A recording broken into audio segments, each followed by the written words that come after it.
গাইবান্ধার ফলের বাজার মৌসুমী ফলের আমদানি কম থাকায় বাড়তির দিকে ফলের দাম। আম, ড্রাগন, তরমুজ, পেঁপের দাম বাড়লেও কমেছে পেয়ারা ও আনারসের দাম। এই বিষয়ে বিস্তারিত জানাতে গাইবান্ধা থেকে সরাসরি যুক্ত হচ্ছেন সহকর্মী সাইফুল ইসলাম প্রিন্স।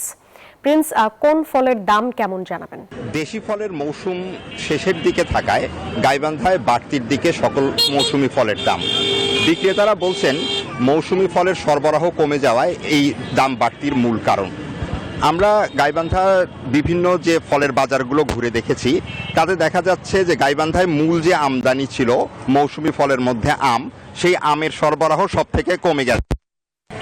দামগুলো বলবেন?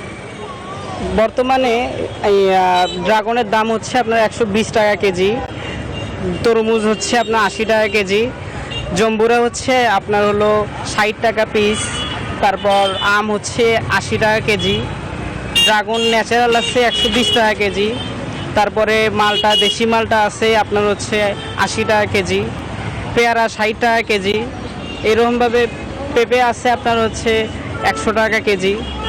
তারপর হলো আম আপনার হচ্ছে বিভিন্ন জাতের আম আছে, টিস্যু ফজলি আছে 120 টাকা কেজি, তারপর হলো আপনার আশ্বিনী আম আছে 80 টাকা করে কেজি বিক্রি হচ্ছে।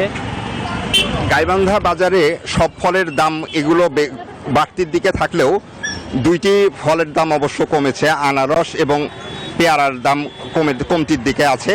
এই ছিল আমার কাছে গাইবান্ধা থেকে মৌসুমী ফলের বাজার সম্পর্কে সর্বশেষ খবর। ফিরে যাচ্ছি স্টুডিওতে। ফাতিহা। প্রিন্স, ধন্যবাদ আপনাকে।